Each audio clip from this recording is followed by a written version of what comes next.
कथा अचानक याद आई हमको। एक महात्मा थे, वो कुछ नहीं रखते थे अपने पास में। उस पर मनन चिंतन करने से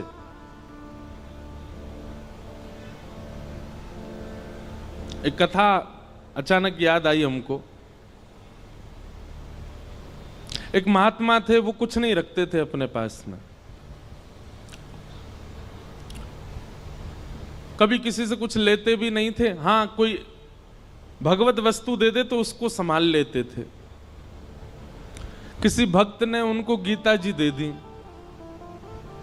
महात्मा जी बड़े प्रसन्न हुए, गीता जी को उन्होंने स्वीकार कर लिया, रोज पढ़ते थे। कुछ दिनों में संपूर्ण गीता जी का पाठ पूरा हो गया। तभी एक व्यक्ति, उसके अंदर वैराग्य जाग गया था, वो महात्मा जी के पास आया, बोले मुझे अपनी सेवा में रख लीजिए। तो महात्मा जी ने उसको अपनी कुटिया में रख लिया। निष्किंचन महात्मा। एक दिन उनके मन में भाव आया कि हम कुछ तीर्थ यात्रा करने के लिए जा रहे हैं। तो महात्मा तीर्थ यात्रा के लिए जैसे ही निकले तो चेलाराम से कह के गए, बोले देखो हमारी कुटिया में है तो कुछ भी नहीं, खाली है पूरी, एक गीता जी हैं बस, यही हमारी संपत्ति है, इनको संभाल के रखना। उसने कहा ठीक है। अब वो गीता जी को संभाल करके रखता था। एक दिन एक चूहा घुस गया कुटिया में और वो गीता जी को कुतरने लगा। उस व्यक्ति ने देखा कि अरे ये चूहा तो हमारी गीता जी को खा जाएगा। उसने मनोविचार किया क्या करें। गांव वालों से पूछा तो गांव वालों ने कहा कि बिल्ली रख लो तो फिर चूहा नहीं आएगा। तो वो कुटिया में बिल्ली ले आए कि बिल्ली के डर से चूहा नहीं आएगा।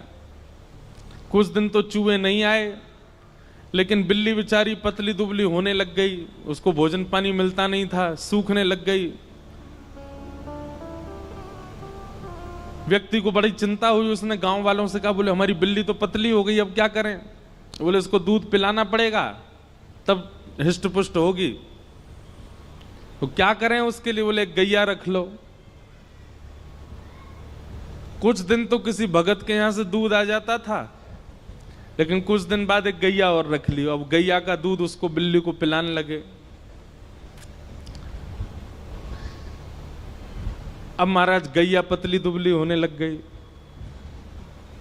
अब बोले अब क्या करें। बोले इसके लिए तो भैया फिर एक जो है इसको चारा खिलाना पड़ेगा, इसको भूसा खिलाना पड़ेगा, इसकी सानी करनी पड़ेगी, तब जाकर के सब चलेगा।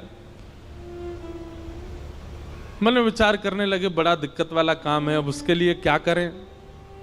तो बोले एक काम करो, एक दासी रख लो, वही घर को संभाल लिया करेगी, वही गैया की सेवा कर दिया करेगी, दूध निकाल के आपको भी पिला देगी, बिल्ली को भी पिला देगी। वो ठीक है, दासी रख ली। दासी से प्रेम हो गया तो उससे ब्याह हो गया। ब्याह होने के बाद में 3-4 बालक हो गए। कुछ महीनों बाद, साल बाद महात्मा लौट करके आए। महात्मा जी ने अपनी कुटिया में जीवन में कुछ नहीं रखा, केवल गीता जी रखी थी। आज जब लौट करके आए तो क्या देखा, बच्चे खेल रहे हैं, गैया बंधी हुई है, बिल्ली और बिल्ली के बालक भी डोल रहे हैं वहां पे। और वो जो सेवक था वो अब मोटा ताजा हो गया है और वहां बैठा रोटी पा रहा है, पत्नी भोजन बना रही है। बोले चेलाराम, अरे गुरुजी गुरुजी गुरुजी आओ आओ, प्रणाम श्री चरणों में। ये सब क्या किया बेटा तुमने। मैं कुटिया दे के गया था तुमको, एक गीता जी दे के गया था, ये सब तुमने क्या इतना विस्तार कैसे कर दिया। बोले गुरुजी सब गीता जी ने ही करवाया, गीता जी की कृपा से ही सब वैभव बना है मेरा। क्यों, तुमने पाठ किया था क्या। 18 अध्यायों का पाठ किया था। अरे पाठ नहीं किया मैंने, 18 अध्याय देख लिए। बोले कैसे देखे। बोले पहला अध्याय तो बिल्ली है, दूसरा अध्याय गैया है, तीसरा अध्याय पत्नी है, चौथे पांचवें छठवें रोल लाइन नीचे सारे अध्याय हैं। गुरुजी समझ गए, बोले गीता जी केवल रखी थी, पढ़ी नहीं थी, पढ़ी होती तो इतना विस्तार नहीं होता। हम लोगों को लगता है कि केवल रामायण जी को पूज लो, भागवत जी को पूज लो, गीता जी को पूज लो, इन्हीं से ही काम हो जाएगा। नहीं, आप उसका स्वाध्याय नहीं करेंगे, उस पर मनन चिंतन नहीं करेंगे, जो आपके मन में विकार हैं, जो मन में आसक्तियां हैं, वो कैसे समाप्त होगी? पैरासीटामोल घर में रखने से बुखार थोड़ी उतरेगा, उसको पाना पड़ेगा। अदरक घर में रखने से गला ठीक थोड़ी हो जाएगा, उसको कूट के उसका रस लेना पड़ेगा। दूध घर में रखने मात्र से चाय थोड़ी बन जाएगी, बनानी पड़ती है। बाजार से केवल घिया, लौकी, तोरई, टमाटर लाके घर में अब तो सब्जी बन जाएगी, कैसे बने? अपने आप बनानी पड़ेगी। सामग्री घर में लाने से कल्याण नहीं होगा, सामग्री का उपयोग करना आना चाहिए। ये भ्रांति फैला दी है हमारे भारत में। मैं अधिकतर जाता हूं इंटरव्यूज में, मुझसे यही पूछा जाता है कि महाभारत जी रखने से लड़ाई होती है घर में। अरे किसने कह दी ये बात? और एक बात सुनिए, आप महाभारत घर में नहीं रखते तो कम लड़ाइयां हो रही हैं आपकी। महाभारत ने तो युद्ध को विश्राम किया है। हमारे शास्त्र कहते हैं यन्ने भारत तन्ने भारत। पूरी दुनिया में आप जो कुछ भी देखते हैं, चाहे वो स्वभाव हो, चाहे वो व्यवहार हो, चाहे वो दोष हो, चाहे वो गुण हो, ऐसा एक भी दोष, गुण, स्वभाव, व्यवहार, क्रिया नहीं है संसार में जो महाभारत में नहीं लिखी हो। सब लिखा है। कई ऐसे व्यवहार हैं जिनका अभी तक प्रादुर्भाव नहीं हुआ, वो हमारे बच्चे, उनके बच्चे देखेंगे। जैसे हमारे दादा परदादाओं ने आज का युग का जो व्यवहार है ये नहीं देखा था। अब कई कई नए नए व्यवहार आविष्कृत हो रहे हैं ना, जैसे जैसे कलयुग आगे बढ़ रहा है। सब लिखा है महाभारत में। और जो महाभारत में नहीं लिखा, हमारे संत जन कहते हैं वो दुनिया में आपको कहीं देखने को मिलेगा ही नहीं। सब कुछ है महाभारत में। महाभारत का छोटा सा अंश है भगवत गीता, जिसने पूरे विश्व को ज्ञान दे दिया। समझो महाभारत कैसा होगा।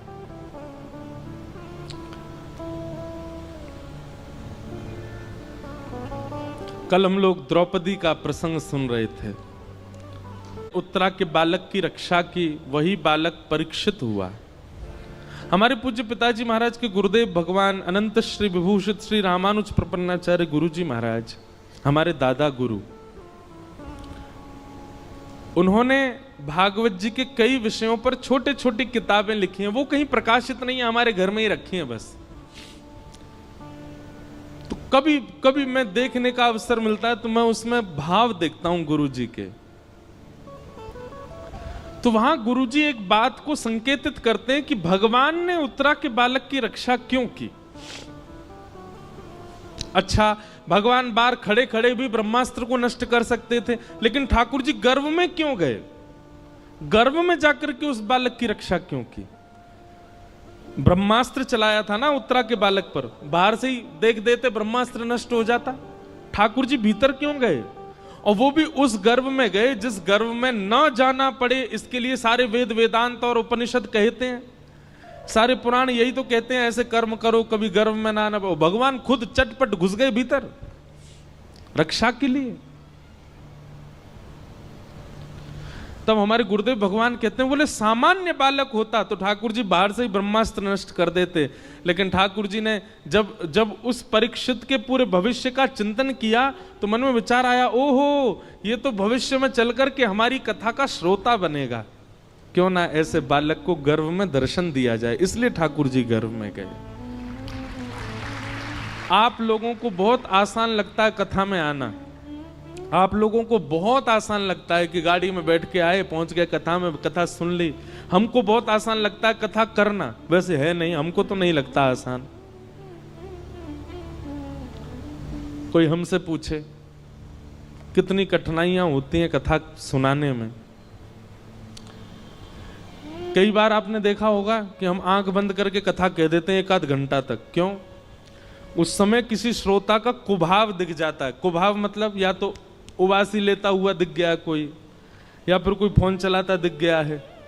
तो ऐसी स्थिति में जब श्रोता दिख जाते हैं तो फिर कथा भूल जाता हूं मैं, इसलिए फिर मैं आंख बंद करके कथा कहता हूं। हम मना क्यों करते हैं कि जब हम मंच पे आए तो हमको स्पर्श मत करो? उसके पीछे कोई और बात नहीं। ऐसा नहीं कि मेरे अंदर बहुत पुण्य है इसलिए मना कर रहा हूं।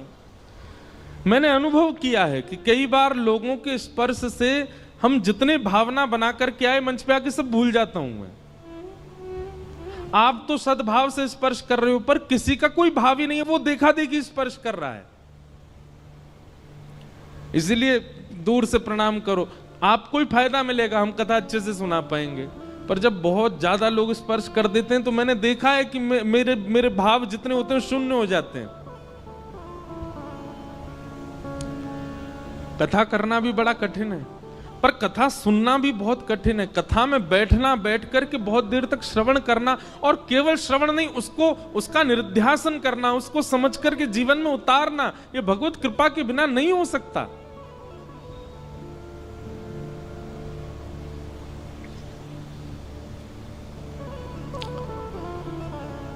कथा का श्रोता होना सामान्य बात नहीं है। निश्चित ही ये बात आप लिख लीजिएगा, प्रमाणित है। अगर कोई व्यक्ति अपने जीवन में कथा से लगाव करता है, कथा श्रवण कर रहा है, उसने कभी ना कभी ठाकुर जी को देखा है, उसने दर्शन किया है ठाकुर जी का, इसीलिए उसकी रुचि बढ़ रही है।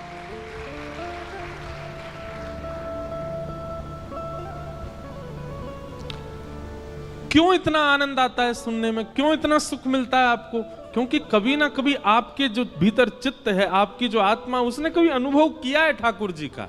इस जन्म में नहीं तो गर्भ में किया होगा, गर्भ में नहीं तो पूर्व जन्म में किया होगा, कभी तो किया है।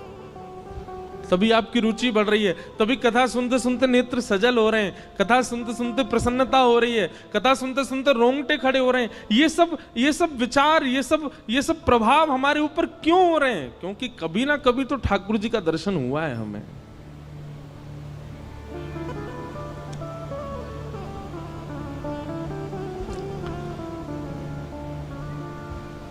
कुंती ने भगवान की स्तुति गाई, तत्पश्चात भीष्म पितामह ने भगवान की स्तुति गाई, और फिर भगवान द्वारिका प्रस्थान कर गए। उत्तरा के गर्भ के बालक ने जन्म लिया, और कुछ वर्ष बाद जब भगवान अपनी लीला पूरी करके चले गए, तब पांडवों ने उस बालक को राज्य गद्दी पर बिठा दिया, और पांडव भी स्वर्गारोहण को चले गए।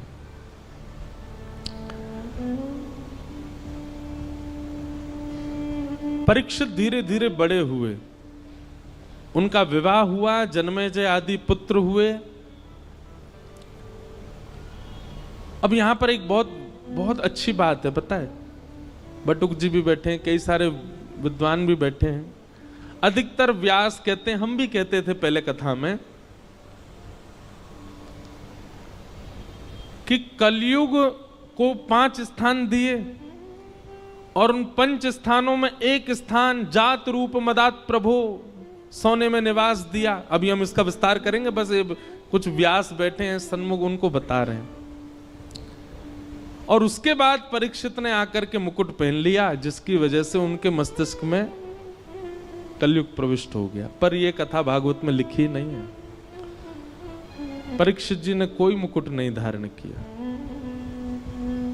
बल्कि श्रीमद् भागवत जी में तो स्पष्ट ऐसा लिखा है कि जब तक परीक्षित जी पृथ्वी पर थे, कलयुग थरथर कांपता था। कलयुग ने अपना प्रभाव डाला ही नहीं कहीं पर भी। तो फिर कहते हैं, फिर परीक्षित की मति कैसे बिगड़ी? उन्होंने एक संत का अपमान कैसे कर दिया? तो यहां भाव बताया गया, क्षुधा, भूख। इतनी भूख लगी थी उनको, इतनी प्यास लगी थी कि भोजन और प्यास का मारा व्यक्ति कुछ भी कर सकता है। इसलिए व्यक्ति को अत्यंत भूखा भी नहीं रहना चाहिए, क्योंकि अत्यंत भूख जो होती है, कलयुग उस पर भी प्रभाव डाल करके उससे गलत करवा देता है।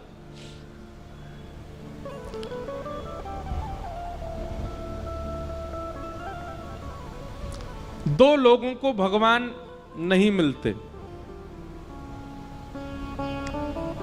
कौन दो लोग? बहुत खाने वाला और बहुत सोने वाला। पहला, जो बहुत खाता होगा और बहुत ज्यादा ही सोता होगा, समय से ज्यादा सोता है।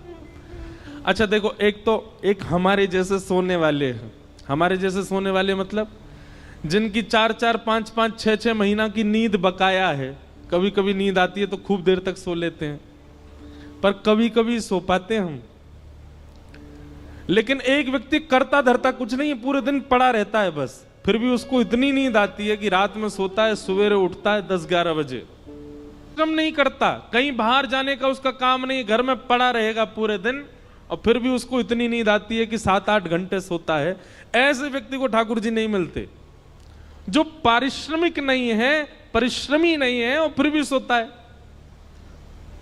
और दूसरा, बहुत खाने वाला। इसमें भी यही बात आएगी, जो बहुत परिश्रम नहीं करता है लेकिन खाता बहुत है, बहुत खाता है, अधिक मात्रा, भूख से अधिक खाता है। ऐसे व्यक्ति को ठाकुर जी नहीं मिलेंगे। पहला व्यक्ति बहुत सोने वाला, बहुत खाने वाला। और दूसरा व्यक्ति बहुत कम सोने वाला और बहुत ही कम खाने वाला, उसको भी ठाकुर जी नहीं मिलते। क्यों? इसके प्रति ठाकुर जी विचार, पहले वाले के प्रति तो विचार करते हैं, ये मेरी थाली खा जाएगो और ये सोता ही रहेगो, मोते कब खेलेगो, मेरे संग कब रहेगो, इसलिए ठाकुर जी उसको नहीं मिलते। और दूसरे वाले के प्रति ठाकुर जी विचार करते हैं, जे खुद ना खावे मुंह का खवावेगो, ये खुद ही भूखो रहे मुंह का खवावेगो।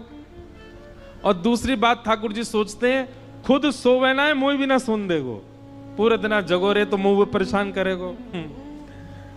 हमारे ब्रज के संत कहते हैं, बहुत कम खाना और बहुत कम सोना, बहुत ज्यादा खाना और बहुत ज्यादा सोना, दोनों ही भगवत मिलन में बाधा हैं। मध्यस्थ रहो, मध्यम रहो। अब आप कहोगे ये मध्यस्थ कैसे पता चले, मध्यम कैसे पता चले? निद्रा कैसी हो? इतनी निद्रा हो जाए कि पूरे दिन फिर भले ही लेटने को भी ना मिले तो भी काम चल जाए। इतनी निद्रा लेने वाला व्यक्ति, और पूरे दिन फिर परिश्रम कर सके, ठाकुर जी से मिलने के लिए परिपक्व है। और इतना भोजन करे कि उससे आलस्य ना आवे, ऐसा व्यक्ति भी ठाकुर जी से मिलने के लिए परिपक्व है। अपच ना हो, इतना भोजन करे बस, ऐसा व्यक्ति भी ठाकुर। और भैया कछु तो खुद भी अपने आप भी समझ जाए करो, जीवन में कितना सोना चाहिए, कितना खाना चाहिए, इसका थोड़ी व्यवस्था बनाओ और उस अनुसार ठाकुर जी के मिलन के लिए चलो। तो परीक्षित जी महाराज एक दिन विचरण कर रहे थे और विचरण करते हुए उनको कलयुग मिला, जो कि वृषभ यानी कि धर्म के 3 पैर काट चुका था, चौथा पैर काट रहा था। धर्म के 4 चरण हैं, सत्य, दान, दया और पवित्रता। कलयुग में केवल 1 पैर बचा है धर्म का, वो है सत्य। दान, दया और पवित्रता तो खत्म हो चुके हैं। कलयुग में दान नहीं करता व्यक्ति, दिखावा करता है। कलयुग में दया नहीं करता व्यक्ति, एहसान करता है। कलयुग में पवित्र नहीं रहता व्यक्ति, केवल पवित्रता का आडंबर करता है। थोड़ा बहुत यदि बचा है तो सत्य बचा है। सत्य भी बोलता नहीं है, सुनने के लिए सत्य चाहिए। दूसरे से भले ही झूठ बोले पर अपने लिए उसको सत्य चाहिए, इतना सत्य बचा है बस। और कलयुग उस चौथे पैर को भी काट रहा है, सत्य को। तभी परीक्षित जी महाराज पहुंच गए, कलयुग को पकड़ लिया, जान से मारने लगे, चरणों में गिर गया, महाराज मुझे स्थान दे दीजिए। तब 4 स्थान प्रदान किए, द्यूतम पानम स्त्रिय सूना, ये 4 स्थान पहले प्रदान किए। जुआ, मदिरा पान, भक्ष भक्ष सेवन, पर स्त्री पर पुरुष गमन और हिंसा, लड़ाई झगड़ा, कलेश, इसमें कलयुग का निवास। कलयुग ने पुनश्च याचना की, बोले कि महाराज मेरा परिवार बड़ा है, एक स्थान और दे दो। तो उसको जात रूप मदात प्रभो, अनीति से कमाया गया धन, 5वां स्थान प्रदान किया।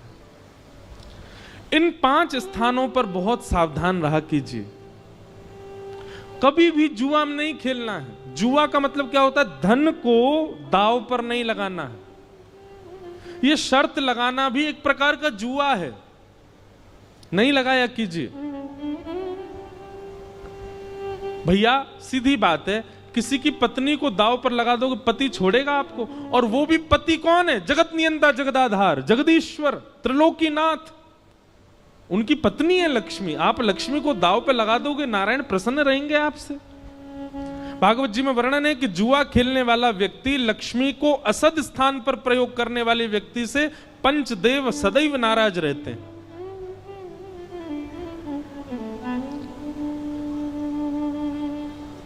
कई बार हमने देखा कि जुआ खेलने वाले व्यक्ति प्रारंभिक स्थिति में बहुत धन कमा लेते हैं, बहुत ऐश्वर्य भोग लेते हैं, सब सुख संपत्ति होती है।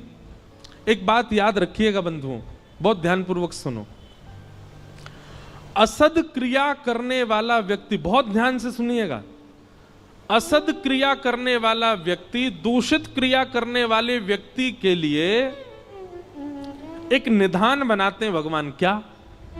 जैसे भगवान दिखते हैं कि गलत कर रहा है, तो उसके इस जन्म के एवं उसके आगामी जितने जन्म हैं एवं पूर्व के जन्मों के जितने भी पुण्य हैं, जितने भी सुख हैं, जितनी भी समृद्धियां हैं, सब एक साथ ठाकुर जी उसको देख करके भुगवाते हैं। जल्दी इसका कोटा खत्म करो, जल्दी जल्दी इसको खवाओ। समझ में आई बात? थोड़ा और समझो। मान लीजिए कोई व्यक्ति है और वो गलत काम करता है, पाप करता है, वो सब क्रिया करता है जो वेद विरुद्ध है। ठाकुर जी एकाध बार तो प्रयास करते हैं कि सुधर जाए, लेकिन वो एकाध बार में भी जब नहीं सुधरता है तो ठाकुर जी कहते हैं ठीक है, तो अब इसका स्वभाव बन ही चुका है, इसको पाप करना ही है, इसको गलत करना ही है, तो फिर इसके जन्म में, इसके जीवन में जितने भी सुख समृद्धियां आने वाली हैं, एक संग सब इसके जीवन में दे दो। उसके पास धन भी आ जाएगा, उसके पास संपत्ति भी आ जाएगी, वो जो चाहेगा उसको मिलने लग जाएगा। लेकिन वो यह नहीं समझ पाता है कि मेरा खाता खत्म किया जा रहा है जल्दी जल्दी। एक साथ सब भुगवा करके फिर ठाकुर जी उसको ऐसा गिरते हैं, ऐसा गिरते हैं, जैसे उसका शून्य हो जाता है खाता, फिर वो जीवन में उठ नहीं पाता। इस जीवन में नहीं, कितने जन्मों तक नहीं उठ पाता।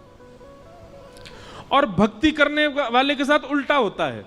जैसे ठाकुर जी देखते हैं तिलक लगाने लग गया, कंठी पहनता है, माला जप करता है, नित्य हरिनाम संकीर्तन करता है, कथा श्रवण करता है, तो ठाकुर जी कहते हैं इसके जीवन में जितने दुख आने वाले हैं, इसके अनेक जन्मों में जितने दुख आने वाले, सब भुगवा के इसके सारे खाते खत्म करो दुख के।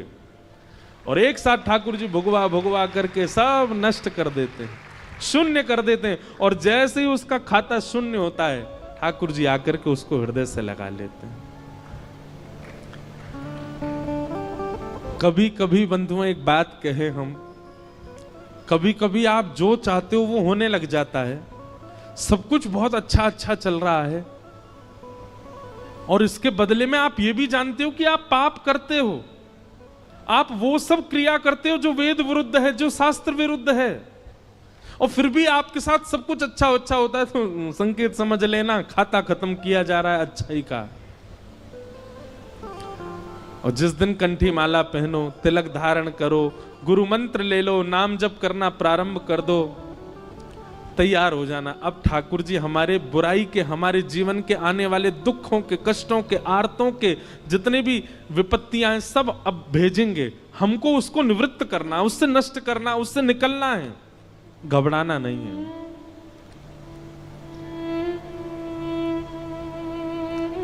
क्योंकि कई बार लोग मिलने आते हैं तो मुझसे कहते हैं कि वो देखो महाराज जी इतना पाप करता फिर भी उसके जीवन में इतनी प्रसन्नता। अरे आपको नहीं पता है, उसका खाता खत्म हो रहा है अच्छाइयों का। With you, just wanna be with you.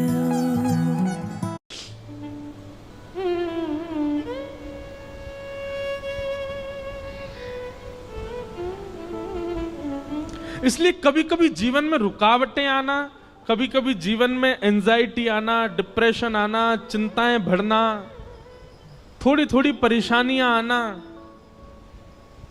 इनसे समझा करो कि नहीं हमारा जीवन ठीक चल रहा है और कुछ हो ही नहीं रहा है। 5 साल हो गए, सब बढ़िया ही बढ़िया चल रहा है, कुछ कोई दिक्कत ही नहीं आती, कभी कोई रुकावट ही नहीं आ रही, कभी चिंता ही नहीं हो रही, कोई परेशानी ही नहीं आ रही। घबरा जाना, हे नाथ जरूर आप कुछ भयानक करने वाले। समुद्र में जब सुनामी आने वाली होती ना, लहरें धीमी कर देता है समुद्र, शांत हो जाता है समुद्र और धीरे धीरे पीछे जाने लग जाता है। तो किनारे वाले लोगों को लगता है अरे ये तो अंदर जा रहा है, और अंदर चलो, और अरे ये तो अंदर जा रहा है, अरे शांत हो गया, देखो लहरें ही नहीं आ रही हैं। और फिर अचानक से एक ऐसा ज्वार भाटा आता है, सब नष्ट कर जाता है। सुनामी देखी है कभी आपने? भोपाल में काय को आएगी सुनामी? समुद्र ही नहीं है। हमने सुनामी तो नहीं देखी, पर सुनामी के बाद का समय देखा। 2004 में आई थी भारत में। हम गए थे चेन्नई, छोटा सा था मैं। उसके बाद सुनामी के बाद का समय। और कभी देखना हो ना तो कभी रामेश्वरम जाइए, और रामेश्वरम दर्शन करके फिर आप जब धनुषकोडी जाएंगे तो बीच का जो मार्ग है वहां देखेंगे दोनों तरफ समुद्र है, इधर भी समुद्र, बीच में रास्ता। तो वहीं एक गांव हुआ करता था किसी समय पर, वो सुनामी में आज भी पूरा गांव वहां दिखता है, टूटे हुए घर, बहुत भयानक। हमारी कथा अभी रामेश्वरम में, हम साल भर में एक ही राम कथा करते हैं बस। वो भी एक परिवार है, उन्हीं को ही दे रखी है। उन्होंने संकल्प लिया 12 ज्योतिर्लिंग में कराने का, तो पिछले साल सोमनाथ में हुई, इस साल रामेश्वरम में, अगले साल देखो कहां होगी। 12 ज्योतिर्लिंगों में हर साल तो है 25 दिसंबर से रामेश्वरम। और भरत चरित्र पर कथा है, केवल श्री भरत जी का चरित्र। हमारा अभ्यास तो कम है मानस जी पर, लेकिन कई बार जिसको भोजन बनाना नहीं आता ना, कभी कभी रसोई में घुस जाए और कुछ बन तो अच्छा बना जाता है। और कई बार परिपक्व व्यक्ति जो हमेशा ही बनाता है, कई बार उससे भी बढ़िया नहीं बनती सब्जी। तो हम अपनी कथा की प्रशंसा नहीं कर, अपने भाव की प्रशंसा कर रहे हैं। हमको राम कथा का इतना अभ्यास नहीं, पर जब हम बोलने बैठते हैं ना तो इतना आनंद। सोमनाथ की घटना है, सोमनाथ में जब कथा थी, पहली बार राम कथा की, तो हमने कहा भाई हम हर दिन एक पात्र के ऊपर बोलेंगे। एक दिन सीता जी के ऊपर बोले, एक दिन शत्रुघ्न जी के ऊपर बोले, एक दिन लक्ष्मण जी के ऊपर, हनुमान जी के ऊपर, आदि आदि सबके ऊपर एक एक दिन का प्रसंग रखा था।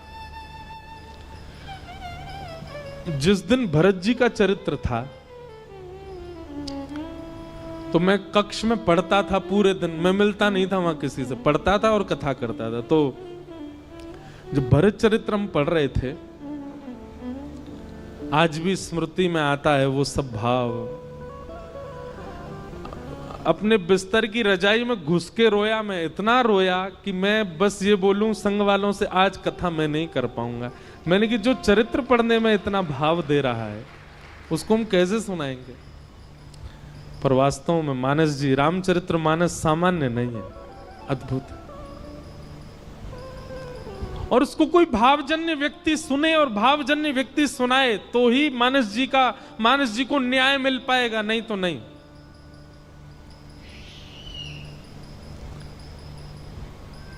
तो कहां से कहां बात पहुंच गए, सुनामी से रामेश्वरम से धनुषकोडी से मानस जी से सोमनाथ, पूरी भारत यात्रा करवा लाए आपको।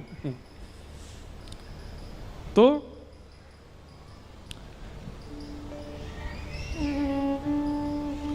पांच स्थान, द्यूतम, पानम, स्त्रिय, सोना और अनीति से कमाया गया धन। इन 5 स्थानों पर बहुत सावधान रहा कीजिए। धन को कभी भी गलत प्रयोग में मत लगाइए। धन का गलत प्रयोग क्या है?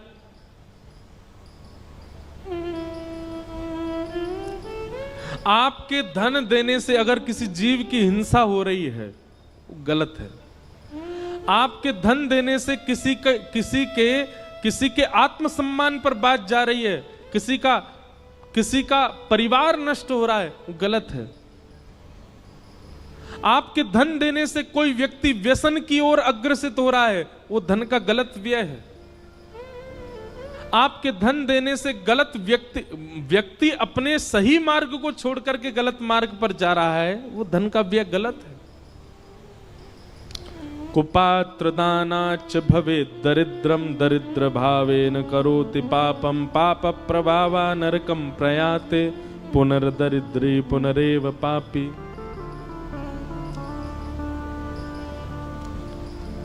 सोच विचार करके धन का व्यय किया कीजिए।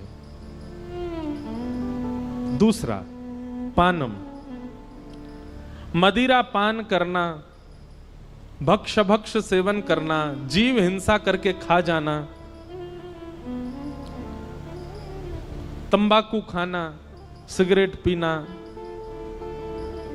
और दुनिया भर के नशीले पदार्थों को अपने मुख पर धारण करना, ये सब पाप है।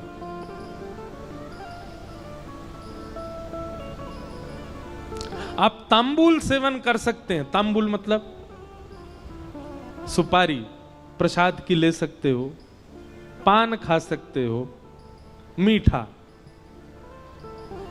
आप ठाकुर जी को निवेदित करके जल आदि का सेवन कर सकते हो, शिकंजी पी सकते हो, आदि आदि। अब हम सीधा संकेत आपको पता ही है हम कहां कर रहे हैं, वो नहीं करना चाहिए। कई जगहों पे तो भगवान का प्रसाद बता करके भी कह दिया जाता है कि इसको ले लीजिए, ठाकुर जी का प्रसाद है। नहीं, प्रसाद के रूप में भी स्वीकार नहीं करना। कोई देवी देवता नहीं पाते। ये मानव अपने जीव के स्वाद के लिए कुछ भी करता है। बताओ, महादेव को यूं बता देते हैं महादेव ऐसा। अरे महादेव को अगर विजया का भोग लगता है तो महादेव और भी तो बहुत कुछ भोग लगाते हैं, वो भी लगाओ। महादेव तो विष का भी भोग लगाते हैं। महादेव तो नीलकंठ भी हैं, महादेव तो गले में सर्प पहन के भी रहते हैं, महादेव तो हिमालय -30 डिग्री सेल्सियस में बागंबर पहन के रहते हैं। वो सब करके दिखाओ ना जो महादेव और भी करते हैं। देवताओं की तुलना में फिर वो सब क्रिया नहीं करनी चाहिए जिससे आपके जीव के स्वाद या आपकी मनवांछित इच्छा पूरी हो रही हो। पाप लगेगा।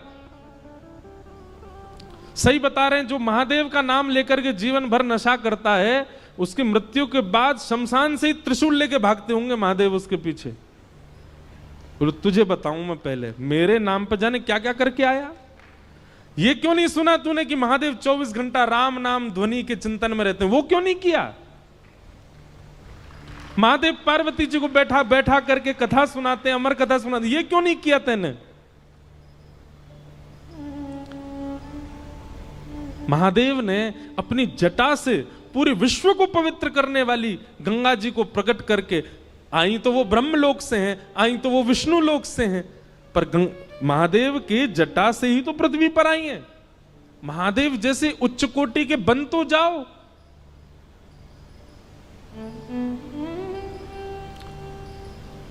भैरव बाबा के नाम पे कुछ भी कर रहे हैं, देवियों के नाम पे वहां भोग लगता है, खा लो, ये कर, कुछ नहीं।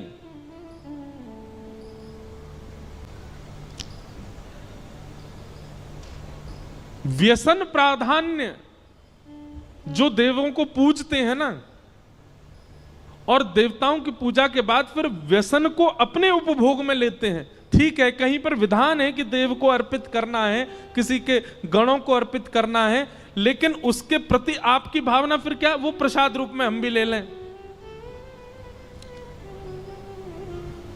इसका परिणाम अच्छा नहीं होगा।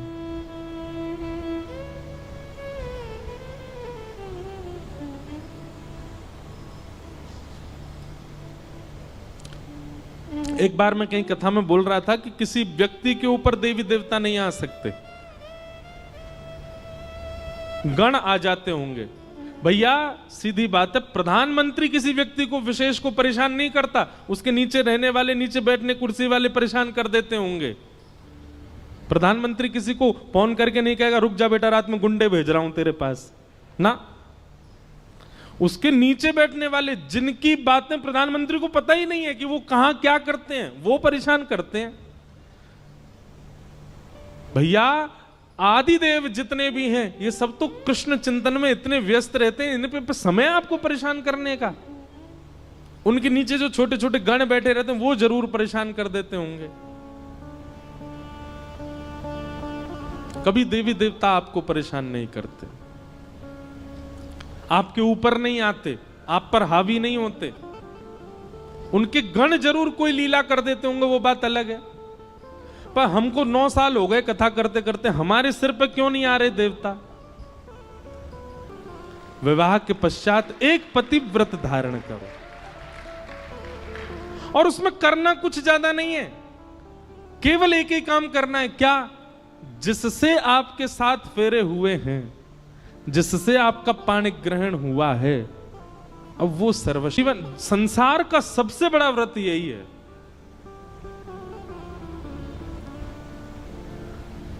इससे बड़ा व्रत कोई नहीं हो सकता। और जिसने ये व्रत पूर्ण रूपेण पालन कर लिए, वो उसकी सारी एकादशी हो गई, उसके सारे मंगलवार हो गए, उसके सारे सोमवार हो गए, उसके सारे प्रदोष हो गए। हाँ वो बात अलग है, उसके बाद भी वो रखे एकादशी आदि के व्रत, वो अच्छी बात है। पर यह व्रत धारण करना सामान्य बात नहीं है। ऐसा व्यक्ति, ऐसी माताएं पूजनीय हैं, वंदनीय है। इसलिए कलयुग का तीसरा स्थान बताया गया, पर स्त्री पर पुरुष संग।